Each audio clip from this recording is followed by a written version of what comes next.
The Scream movies are, simply put, incredible. They define a specific genre of horror so well, and each of the current 5 movies is near and dear to mine and many other Scream fans' hearts. From 1996 to 2022, they have made 5 incredible films, but I myself have a favourite for many different reasons, and in this video, I'm going to explain why the first movie is not only my favourite in the franchise, but in my opinion, the greatest slasher horror movie ever made.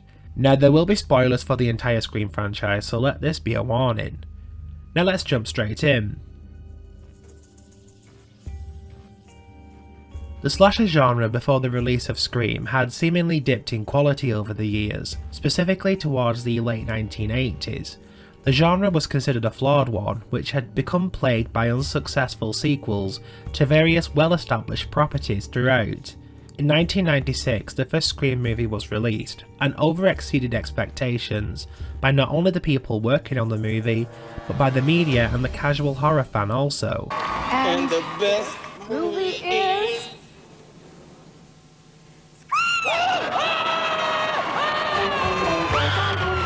Well, first of all, I'd like to thank everybody of the MTV generation who finally gave some recognition to the kind of films that we all like to go see, really. The screenplay was written by Kevin Williamson at the time, who was desperate to be accepted by a movie studio as his career wasn't hitting off. Williamson was inspired by the real-life murders that occurred in Florida some years prior, known by most as the Gainesville Ripper murders.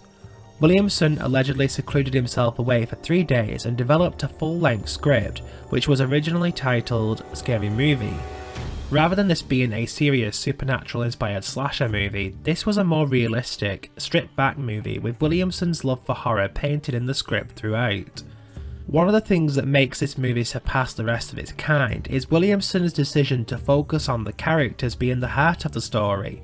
Rather than focus on its antagonist, the movie leans on its lead characters to draw the audience in.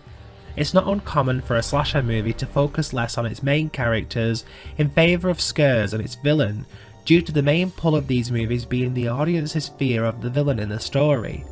However, rather than being taken on a journey to discover the identity of a night demon or the stalking of babysitters, the main star who receives the most development and focus is the main character, Sidney Prescott. The main difference with the first movie as opposed to the ones that followed was that this movie felt like we were seeing it through Sidney's eyes. We were introduced to characters as she saw them for the most part, and rather than focus on side plots that gave Courtney Cox's Gale something to do, we literally just stay with Sidney for the most part. The theme throughout the first movie relied mainly on the mystery surrounding Maureen Prescott's death, something that remained a backdrop for the story and was a major influencer in Sidney's overall story arc. When we meet Sidney in the movie, we're already made aware that something isn't exactly right. She portrays these stereotypical traits that a normal final girl would, but her reasoning for denying her boyfriend sex and the decline in her social behaviour solely lies down to the underlying mystery that drives the plot. This is a subtle way that allows us to root for the character. She's vulnerable, she is dealing with the aftermath of this tragedy, and it becomes clear as the movie progresses that the situation still isn't dealt with. Throughout the movie we go through stages with Sidney where she literally begins to question everybody around her, including herself, sharing her thoughts with Billy and basically laying her feelings down. In this very scene is one of the defining moments of the franchise in my opinion, as she not only tells Billy, but she puts into words basically what's been inside of her thought process from the moment the movie begun. And I can't keep lying to myself about who my mom was. Scared that I'm gonna turn out just like her, you know.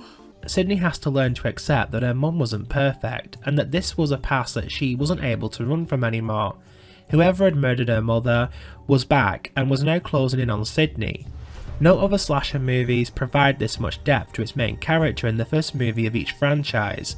The final girl tropes typically follow a pattern, but Sidney herself was so layered in the first movie alone. It made for a compelling story, as in my opinion the story is usually as great as the lead character, something other slasher movies missed as they continue to replace main characters in numerous sequels. As much as the lead character is important, successful slasher movies are usually defined by their antagonist. In the Scream franchise's instance, the antagonist is Ghostface, but I'm more specifically talking about who was under the costume. Billy Loomis and Stu Macher were incredibly realistic representations of teenage serial killers, in my opinion. The two killers are a huge part of why this movie is so good. The pair had the ability to still represent teenagers, yet in their final scenes with Sidney when they became unmasked, they came across incredibly intimidating, something the later movies didn't really do for me, which makes the impact the climax should have somewhat lacking. With the first movie, however, Matthew Lillard was able to convey someone unhinged perfectly, and despite the character clearly being a follower of Billy, I never once doubted both of them were capable of murder. It continued the horror that Sidney was going through in the final act, even though we were now dealing with two very human, unscary killers, as opposed to the masked Ghostface that we have seen throughout. Skeet Ulrich's acting in this movie was possibly one of, if not the defining moment of his career. His portrayal of Billy came across terrifying in a way, yet he was able to turn on the charm in the scenes with Sidney when it was necessary. In some scenes he was obviously the killer, but somehow it made us doubt that, and still had the shock impact when he did eventually reveal himself to Sidney. There's many moments the character literally looks like a killer, and as stated earlier with regards to Sidney, we believe him when she does and doubt him when she does also. We see Billy through her eyes, and Skeet perfectly balanced the shifting tones easily. Stop right there. One final character I need to touch upon before we proceed is Gale Weathers.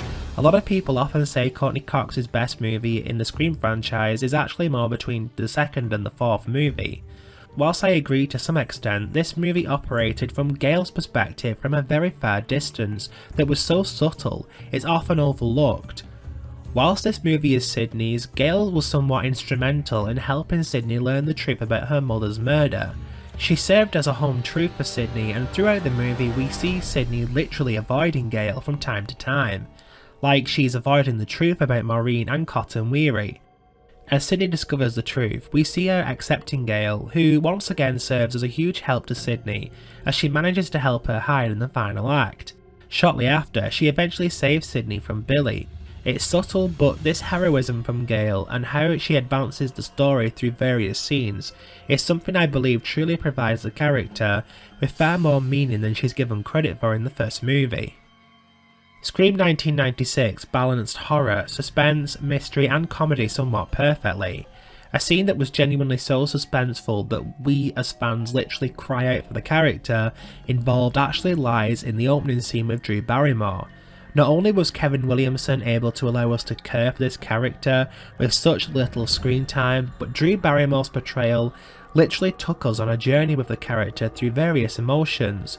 We go from happy, flirty, afraid, annoyed, to beyond terrified in just 8 minutes of the movie. That's a hugely impressive feat, not just for a horror movie but for a movie overall. The movie also unapologetically provides comedy, and most of this is actually in the dialogue, but also in the on-screen presence of one of the killers, Stu Macher. I'm getting another beer. You want one? Yeah, sure. I'll be right back. It's one of the reasons fans like the character so much. The shift in comedy to disturbing from Matthew Lillard is something I believe hasn't been seen in the franchise since. It was so effortless and believable that it genuinely was difficult to imagine this over-the-top hilarious character could be a killer, until it was revealed and it just made sense. So what exactly makes this my favourite slasher movie as opposed to classics like Halloween or A Nightmare on Elm Street? Truthfully, this is mostly down to the story surrounding the movie. Whilst the slasher formula has remained the same for decades, the different stories and how they are told are what define them. Scream had the ability to poke fun at the genre it was representing, whilst remaining fresh and providing the audience with a different story. It wasn't specifically about terrifying the audience, it was self-aware and knew its boundaries, but it took us through the mystery of just who was under the Ghostface mask and kept that mystery active all the way through. What's more, the movie was defined by its era in the 1990s, but its elements and plot points don't tend to lean on that notion as Scream 2 does. He just needs to realize the 90s is no time to play hero. It doesn't feel like a movie that's stuck in time and has been able to blend into modern audiences. The plot is fresh to this day and still holds up as it relies solely on seeing things from a singular character's perspective the moment the opening scene is over. The other movies in this franchise tended to separate from this by making the story around seem bigger with more characters involved and a more spread out story. This is why so little people die in the original movie. The plot really moves away from Sidney, whereas the sequels somehow became stuck in the genre they initially were poking fun at. It becomes more about the kills and the impact of Ghostface than it did about being a singular story. I believe the producers and writers are fully aware of the impact of the original movie, hence the last two of the franchise having characters that were influenced by the events of the first movie. I don't believe any of these movies has captured the magic of the first film. Scream 1996 will always be my favourite of the franchise. And that's it for this video. If you enjoyed this content, don't forget to like, share and subscribe. I'll see you guys in the next video. Until then, this is all a movie, it's all one great big movie.